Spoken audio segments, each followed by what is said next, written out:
Power and prosperity to my beautiful family. Soul Food Sunday. Wake up every day ready to win. Now, you see the title, my beautiful family. The Law of God. I am not here to play. Once again, you see the title, my beautiful family, and thank you so much for tuning in. I am ordained metaphysical minister Corbin reporting live. Thank you so much for taking your time out to rock with the minister. Once again, my beautiful family, the title says, The Law of God. I am not here to play. I want to thank you once again. We are about to go into a beautiful presentation. Now, some of us just hit 40. Some of you just hit your 50. Some of you just turned 60. Some of you have now approached 70. And yet still, there is that age-old question. Who is God and what is God's connection to me? Some of us just hit our 40s. Some of you just hit 50. Some of you are just walking into your 60s. Some of you are 70. And yet and still, what lingers in the heart of some people is that question, who is God and what is his connection to me? As a metaphysician, as somebody who takes the religion, who takes spirituality and goes higher and beyond the physics of it all, this is my job to let you know who God is and his connection to you. So starting with this gym, if you are driving right now, I want you to focus on that road. I want to thank you for being intuitive and listening to the divine word. But if you have a pen and a pad close by, I want you to write down what I'm about to put down. If you have a pen and pad close by and you're not driving, I want you to write down this gem that I'm about to put down. He is greater than I. Talking about God, talking about the Father. In the Bible, it says, I and the Father are one. So write this down, my family. He is greater than I, but I should never forget that he is only great through me. That is the Holy Grail. That is the Philosopher's Stone. I'm going to read that again, and I'm about to go even more serious on the beautiful presentation on this beautiful Sunday. He is greater than I, but I should never forget that he is only great through me. If you can understand this gem, then you already got it. You already won. Now, let's start class. Family, on this left side right here is going to be the conscious mind. On the right side is going to be the subconscious mind. I'm going to break this down in just a few seconds. What I'm about to drop now is the law of God, which is going to be the law of you. Every video I've been telling you that you were greater, that you've been greater. Every video has been giving you gems and gems throughout. This right here in one video, by the time this video ends, you will have a clear understanding without a doubt who God is and God's connection to you. Are you ready? 3 minutes going in. Let's get started. On this left side is the conscious mind. On the right side, the subconscious mind. Now, the conscious mind is going to be your everyday mind. That everyday mind, you just get up, grab your phone, get up, go to work. Your everyday thinking mind. Maybe the rational mind. Let's call it that. On the right side, you have your subconscious mind. Now, the subconscious mind is your inner world, that internal mind, that inner city, that kingdom that Christ talked about. This subconscious mind is the power mover. It makes all the plays, whether the conscious mind knows it or not. Before I go in, I want you to know those two things, and I encourage you to research those two words further after this or in the midst of this presentation. Once again, the conscious mind, the subconscious mind. One is your everyday thinking mind. The other is your inner world, your inner mind that does all the work, whether you know it or not. Family, are you ready? I want to thank you once again for your patience and your love. Let's go. The law is that the conscious mind must impress its desires upon the subconscious mind in order to secure the mental essentials that may be required to fulfill those desires. I'm going to read that again, slow it down. You are now about to understand who you are and your connection to God. I'm going to slow it down so we can all understand together. The law is that the conscious mind must impress its desires upon the subconscious in order to secure the mental essentials that may be required to fulfill those desires. But the conscious mind must use those essentials before results can be secured. It is the conscious mind that does things, but it is the subconscious mind that supplies the power with which those things are done. Let me repeat that again, because for my theologians, my preachers, bishops, pastors who are watching, my congregation, even my spiritual people, if you are listening carefully to what I'm saying, you are understanding your powers. And if you are church folks, you are understanding what Christ was saying to the people, or was trying to say to the people about the power of the mind. Let's read that again. The law is that the conscious mind must impress its desires upon the subconscious mind in order to secure the mental essentials that may be required to fulfill those desires. But the conscious mind must use those essentials before results can be secured. It is the conscious mind that does these things, but it is the subconscious that supplies the power with which those things are done. And by learning to draw upon the subconscious, the conscious mind can do anything, because unbounded by power and innumerable possibilities are latent in the great within. I'm just going to read that one part again. I don't want us to miss that. And by learning to draw upon the subconscious mind, remember what I said it was. And by learning to draw upon the subconscious, the conscious mind can do anything, because unbounded power and innumerable possibilities are latent within the great within. Remember what Christ was telling you now. It's about to get real now. Now it's about to get real. When accountability really hits. Let's keep going. The proper conditions for recording an impression upon the subconscious are deep feeling, strong desires, conscious interests, and a living faith. Here we go, my church people. This is what Christ was trying to tell you. This is what was hidden from you. You can have all the knowledge in the world, but if you don't have that faith, and that faith doesn't grow into a knowing of God, then it's dead work.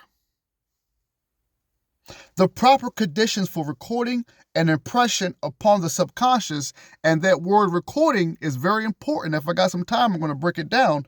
The proper conditions for recording an impression upon the subconscious are deep feeling. This is what you need. Deep feeling, strong desires, conscious interests, and a living faith. When these are blended harmoniously in the conscious actions of mind, the subconscious will be directed and impressed properly, and the desired response will invariably appear. You said you want to know who God was, didn't you? You said you want to know your connection, huh? What did I just say earlier? He is greater than I, but I should never forget that he is only great through me. Because your conscious mind, because of this carnal mind, God has no connection to you. He has no reach to you, no matter what you say, no matter how you trying to preach it.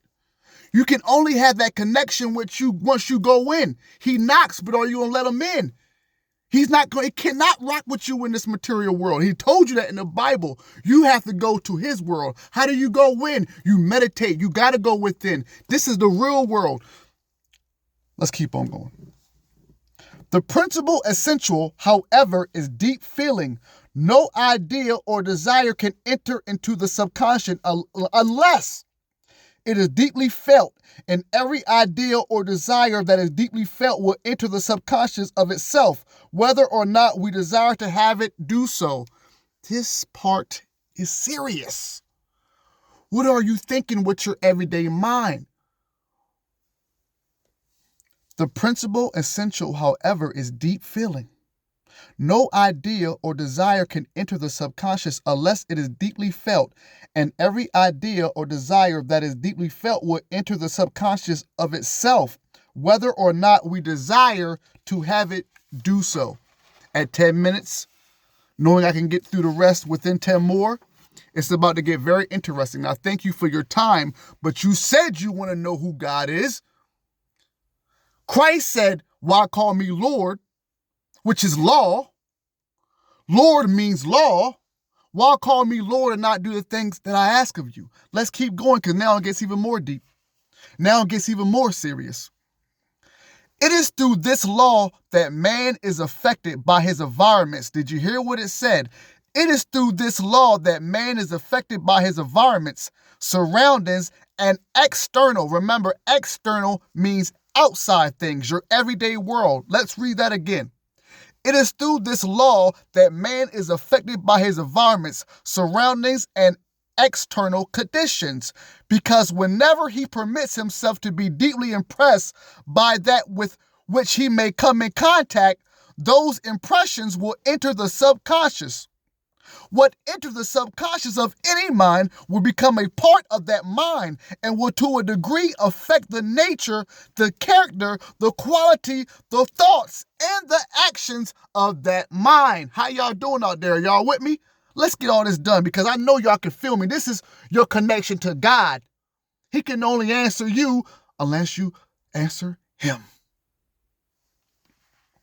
The individual, therefore, let me make sure I'm staying in line with it. When the subconscious is impressed by external conditions, when you are influenced by outside conditions, let's read this one more time. When you are, and when your inner world is affected, listen, when the subconscious, that's the inner world, when the subconscious is impressed by outside or external conditions, the impressions will be like those conditions. And as like produces like attracts like, conditions will be produced in the subconscious that are exactly like those external conditions from which the impression came. Or did y'all understand that part, or do I need to read it again? Okay, I think you guys heard that and understood it. The individual, therefore, who permits his subconscious to be indiscriminately impressed by external conditions, remember, outside condition, for any person who allows themselves to be influenced by outside conditions, that mean environments, peoples outside of themselves, listen to this and thank you for watching, because this is your truth once you decide what truth is. The individual, therefore, who permits his subconscious to be indiscriminately impressed by external conditions will think and act more or less as his environments may suggest. In many respects, his life will be controlled completely by those persons and things with which he may come in contact with, while nearly all other respects, his life will be greatly modified by the presence of those persons and things. And you see that with people. Misery loves company. You see some people that make so many excuses for themselves year after year, so much that they find a group of people they can make excuses with. Then they get together and talk about people who actually are doing a lot more better than them, and there is no progress, only degress. This is what this is saying, and let me read this one more time so we can finish this up. The individual, therefore, who permits his subconscious to be indiscriminately impressed by external conditions will think and act more or less as his environments may suggest. In many respects, his life will be controlled completely by those persons and things with which he may come in contact, while nearly all other respects his life will be greatly modified by the presence of those persons and things. The mind that does not control its feelings, the mind that does not control its feelings may be subconsciously impressed by any external or outside action, be that action good or otherwise, while the mind that can give deep feeling to any idea can impress any idea upon the subconscious. And as the whole of the individual life is determined by what the subconscious is directed or impressed to do, the former will become more or less like his environment, having control neither of himself nor his destiny. The latter, however, may become what he wants to become and will master both himself and destiny. We got about 5 minutes left. I want to thank you for your time, my family. No undesirable feeling. Family, think about what you're thinking every day, every night. Think about how you think about other people in a negative way. Think about how you think about yourself in a negative way. Listen to this part. No undesirable feeling should ever, no undesirable feeling should ever be permitted. No wrong idea should ever be given in thought. Nor should one ever think seriously, feeling, or sympathetically about wrong or evil in any shape or form. They said ever, forever, ever. Let's keep going. We almost done. Good thoughts, deeply felt, will bring health, happiness, harmony, peace, power, ability, and character. Wrong thoughts, deeply felt, will bring discord, depression, fear, sickness, weakness, and failure. Which one y'all want, my beautiful family? You got the choice. You were given the meaning of this world, which means you were given the meaning of your life. You are a co-creator with God. What are you talking about? Let's finish up. To properly impress the subconscious at all times, it is therefore necessary, my beautiful people, to train the mind to think only of those things that one desires to realize and impress in tangible life. And what one does not wish to meet in personal experience should never be given a single moment of thought. Did you hear what I said? What are you thinking about every day, my beautiful family? Is it stress? You're thinking about trying to, what's the old saying? Catch up with the Joneses? Beat the Joneses, huh? Just live your life. One day at a time. Focus on you. Just know your worth.